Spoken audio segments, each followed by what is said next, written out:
Luke tried to kill his nephew. Luke tried to kill Ben. We've all heard this swirling around for years, since the release of Star Wars Episode 8, The Last Jedi. But I never felt that way.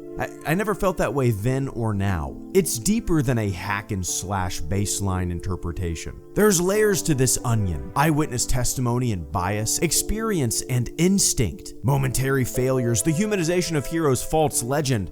There's something deep here. The Rashomon effect is a term used in film related to the notorious unreliability of eyewitnesses. It describes situations in which an event is given contradictory interpretations or descriptions by the individuals involved, and is a storytelling and writing method in cinema meant to provide different perspectives and points of view of the same incident. And we'll go deeper into that after a word from this video's sponsor. Thank you to Disney Emoji Blitz for sponsoring today's video. If you want to have some fun and support this YouTube channel while doing it, click the link in the video description below on your mobile device or tablet to download the game. That link acts as a creator code. I'm also hosting my own personal sweepstakes, where I'll be giving away this Jango Fett Black Series figure to a random person, so stay tuned to the end of this sponsored segment to find out how to win. Disney Emoji Blitz is unlike any other match 3 game on the market. Each emoji has its own unique power-up, and you control what to use, offering a strong layer of strategy to each game you play. My favorite emoji is Mando!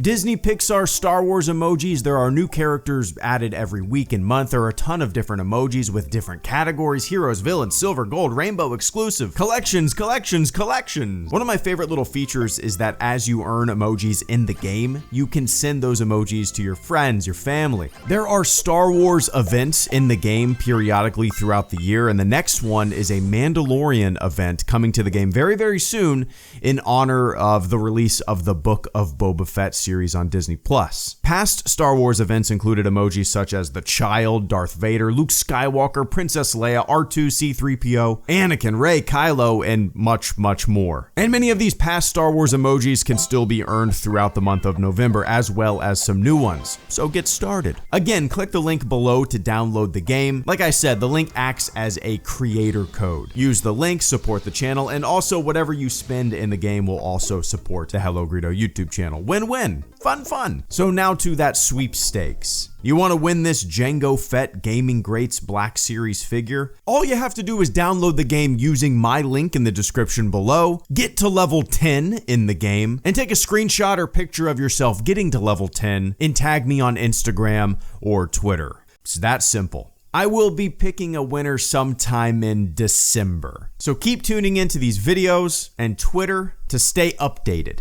All right. Back to the show. I'm an OT kid. I love original trilogy Luke. I love TLJ Luke. I love Mando Luke. I love Luke Skywalker. And we're going to talk about all of that and more. Let's jump in. The audience is confronted with 3 retellings of that night while Ben was sleeping. In Luke's retelling of the story, he's not even holding a lightsaber. We barely even see the events that transpired. He's almost rushing through the story, and all he says is, quote, "I went to confront him and he turned on me," close quote. In Ben's version of the events, he wakes up and Luke is a snarling beast, a madman. He's murderous. He has his lightsaber out and ready to strike. And when the truth comes out, both events were wrong.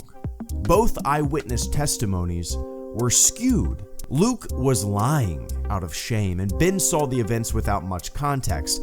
The truth was a mixture of the two. And in the true telling, we get that amazing monologue by Mark Hamill. It's interesting which version of the events some people choose to believe more than others. I saw darkness. I sensed it building in him. I'd seen it in moments during his training, but then I looked inside and it was beyond what I ever imagined. Snoke had already turned his heart. He would bring destruction, pain, death, and the end of everything I love because of what he will become. And for the briefest moment of pure instinct, I thought I could stop it. It passed like a fleeting shadow, and I was left with shame and with consequence. And the last thing I saw were the eyes of a frightened boy whose master had failed him, close quote. It's beautiful. It's a beautiful monologue. If the powerful Luke Skywalker saw such evil, such darkness, such hatred when probing Ben's mind that night, then it wasn't a matter of if he would have to confront Ben Solo. It was a matter of when. And he knew this. Luke Skywalker knew this. He's not stupid. He saw it bubbling within his nephew. This tragic train of hate and rage that had been groomed since birth. At that moment, Luke Skywalker saw this. He knew this. But as he said, this feeling was the briefest moment of pure instinct, and it passed like a fleeting shadow. The time between him igniting his lightsaber and realizing what he was even contemplating was less than a second. A moment of pure instinct, a subconscious reflex, a reach for his weapon after seeing evil death and the end of everything he loves. But it passed. It passed in an instant. Watching these three retellings, I don't think I could honestly ever say that Luke tried to kill Ben. That interpretation is way too simple and far from the truth in my opinion. That interpretation kind of ignores the retelling that is closer to the truth. It ignores the monologue by Luke, and it instead only seems to focus on Ben's version of the event, which is interesting because that's kind of the point of these entire three-part retellings. Eyewitness testimony, bias.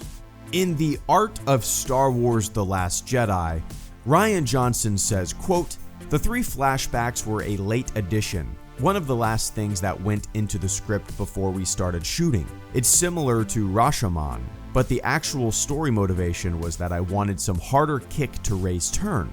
You didn't tell me this. I wanted some harder line that was crossed, a more defined thing that we could actually see between Luke and Kylo.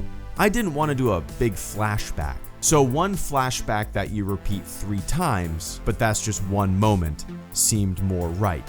Close quote. Rian Johnson in that quote mentioned Rashomon.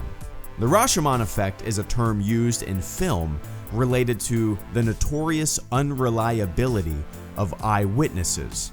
It describes situations in which an event is given contradictory interpretations or descriptions by the individuals involved, and is a storytelling and writing method in cinema meant to provide different perspectives and point of views of the same incident. The effect is named after Akira Kurosawa's 1950 film Rashomon, in which a murder is described in 4 contradictory ways by 4 witnesses. These Art of Star Wars books are great, by the way, a lot of fun little insights. The Last Jedi raises questions and concerns about believing heroes and legends are faultless, and it's interesting that outside of the films, many see Luke Skywalker as this faultless legend, as that faultless hero. What I think some people are missing is that in the end, Luke Skywalker comes back. And he's back in what is, in my opinion, his most powerful moment ever. I mean, a Jedi's power does not come from lightsabers or lightning or force powers. It comes from reflection, bouncing back, patience, calm, control, and compassion. Now, of course, there's room for do-gooder, never-failing hero characters and storytelling, but even Superman fails from time to time, and that's okay. That's interesting. It makes for bold storytelling. It makes for a more edge-of-your-seat moment. It makes for more of an emotional roller coaster of a film. The pressure of being the galaxy's savior, and the shame Luke felt for letting that half-second moment of instinct take over his body was enough to send him into exile. He's flawed, but he's good. And that's how I like my people. I love the ending of The Last Jedi between Luke and Kylo. It's one of my all-time favorite moments in the entire Star Wars saga. It's absolutely beautiful. The dialogue between the two of them is fantastic. Luke is so remorseful, he's so apologetic, and at the same time, he's incredibly defiant. And I'll never forget the moment I first saw that scene in the movie theater. The twist of Luke not actually being there was astonishing. Instantly in that moment, as I sat in the middle of stadium seating with my eyes glued to the giant screen in front of me, I knew that that scene was one of my favorites in all of Star Wars. I love Luke Skywalker, flaws and all. Was it difficult to see Luke Skywalker acting in that manner, even for half of a second? Yeah, even for people who love Luke Skywalker in The Last Jedi, it's difficult to see him that way. It doesn't mean that we love his actions. It doesn't mean that we approve of what he is doing. No, don't misinterpret any of that. I love the story choices. I love seeing him flawed, and I love seeing him come back in full force. It's hard to swallow, and that's the point.